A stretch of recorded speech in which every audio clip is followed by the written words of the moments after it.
Ονομάζομαι Παρασκευά Σελίμ, είμαι 27 ετών. Είμαι υπεύθυνος ανθρώπινου δυναμικού στον Φάρου του Κόσμου και υπεύθυνος λειτουργίας του Κέντρου Δημιουργικής Απασχόλησης του Φάρου. Είμαι πολύ περήφανος που είμαι Ρωμά. Αυτό που με κάνει έτσι να αισθάνομαι ιδιαίτερα ενθουσιασμένο είναι καταρχάς η οικογένεια. Σε μια οικογένεια Ρωμά η αγάπη έτσι δίνεται απλόχερα, χωρίς όρια. Εννοείται είμαστε περήφανοι για την μουσική μας.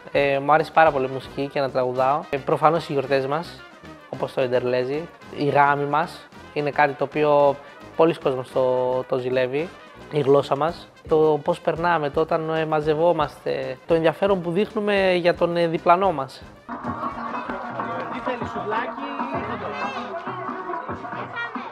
Εγώ ονομάζομαι Σταύρος Γιουβάνης, σπουδάζω οικονομικά στο Πανεπιστήμιο Μακεδονίας. Είμαι εκπαιδευτής ανθρωπίνων δικαιωμάτων, μέλος του Φάρου του Κόσμου και πλέον εκπαιδευτής και στο ΚΔΑ που έχουμε δημιουργήσει για τα παιδιά μας εδώ του Δεδροποτάμου. Στο κομμάτι της ένταξης και της συμπερίληψης των Ρωμά, η μόνη λύση είναι η εκπαίδευση. Και εμείς το έχουμε καταλάβει. Και αφού το έχουμε καταλάβει, προσπαθούμε να το δουλέψουμε. Η σωστή συμπερίληψη και αυτή που, κατά τη γνώμη μου, είναι ιδανική, είναι να προσαρμόζεσαι στην κουλτούρα και στη ταυτότητα του κάθε πολίτη που μπορεί να βρίσκεται μέσα στη χώρα σου. Αυτό που θα άλλαζε τις γειτονιές τις δικές μας θα ήταν η εκπαίδευση σε πολλά πράγματα.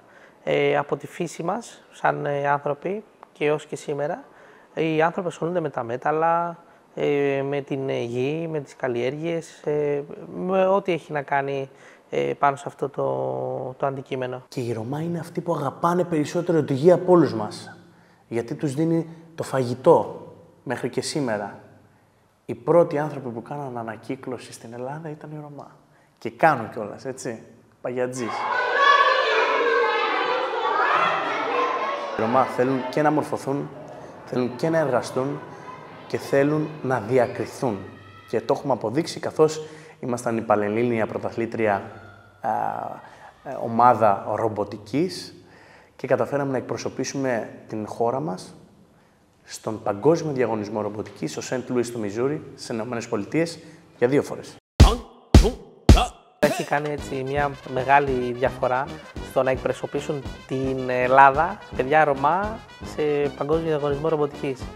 Όλοι θα περίμεναν να πάνε παιδιά από κάποιο κολέγιο, από μια ίσως άλλη περιοχή, αλλά η προσπάθειά μας τα έφερε έτσι να κατακτήσουμε το πανελλήνιο διαγωνισμό και να καταφέρουμε να το ταξιδέψουμε στο παγκόσμιο.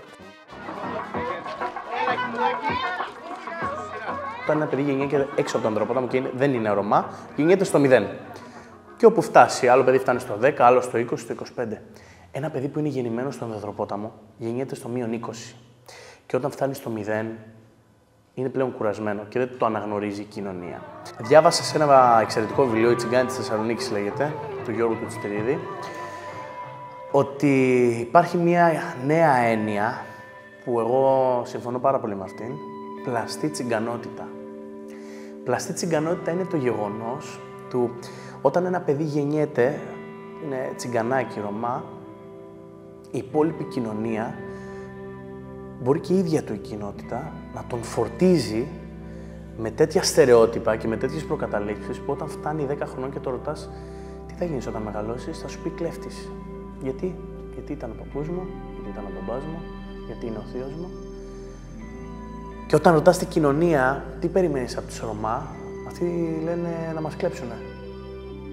Άρα χτίζεται μια ταυτότητα που είναι πλαστή. Δεν μπορείς να φτιάξεις μια ταυτότητα για ένα παιδί και να του βάλεις μια ταμπέλα που έχει γεννηθεί.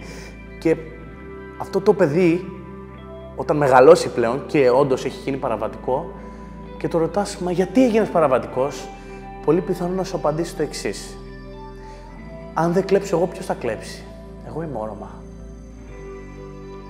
Άρα, από μόνο του, ένα παιδί που είναι γεννημένο σε μια τέτοια κοινότητα, λαμβάνει τη δική του ταυτότητα χωρίς να το θέλει, από τα ερεθίσματα των γύρων του και της ίδιας της κοινότητας. Από εκεί και πέρα όμως, το γεγονός της μη επαφής, της μη συχνής επαφής με τους Ρωμά είναι ένας λόγος να υπάρχει ο κοινωνικός αποκλεισμός της κοινότητας, και αυτό μπορούμε να το δούμε και από παραδείγματα των ελληνικών χωριών. Στα ελληνικά χωριά, τη δεκαετία του 80 και του 90, αν ρωτήσουμε τους παππούδες και τις γιαγιάδες μας, οι περισσότεροι θα μας πούνε οι Ρωμά, οι καλύτεροι άνθρωποι, τους είχα, εγώ τους μεγάλωσα. Γιατί οι Ρωμά πήγαιναν και ήταν εγκατεστημένοι στα χωριά, οπότε ήταν γείτονες με όλους. Και τα παιδιά αυτών των παππούδων είναι αυτοί που είναι πιο ανεκτικοί με τους Ρωμά. Εάν δεν ήμασταν σε γειτοποιημένες περιοχές, θα ήταν διαφορετικά τα πράγματα.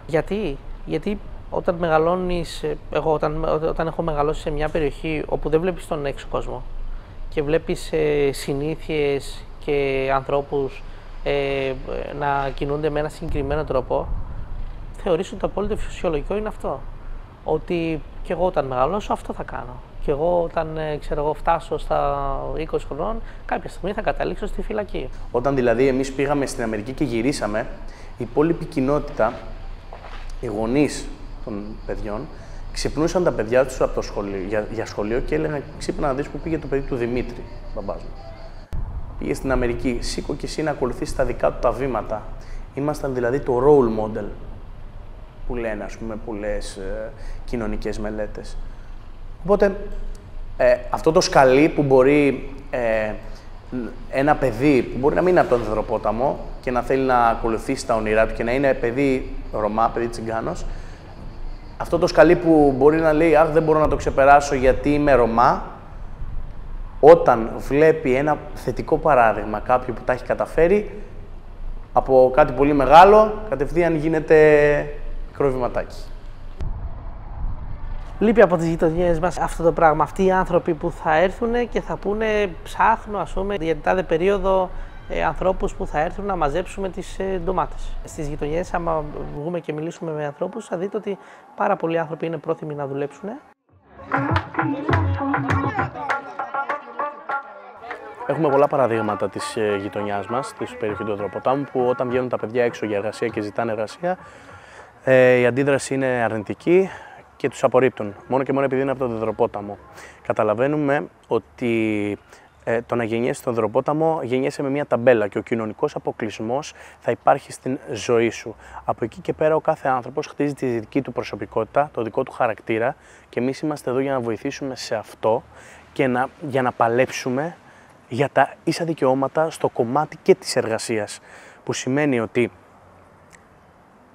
πρέπει να έχεις όλα τα εφόδια για να εργαστείς, αλλά πρέπει και η κοινωνία να είναι έτοιμη να δεχτεί έναν Ρωμά, ένα Τσιγκάνο στη δουλειά του. Και αυτό το έχουμε δει σε πολλές αγγελίες, έτσι, στο Facebook, ξέρω εγώ, από εδώ και από εκεί.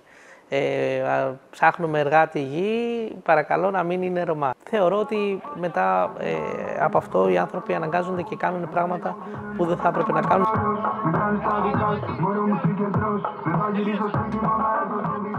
Δώσ' του την ευκαιρία. Δες αν μπορεί να εργαστεί για εσένα και αν ναι, καλώς. Γιατί η ευθύνη είναι πάρα πολύ σημαντική και είναι όλων μας.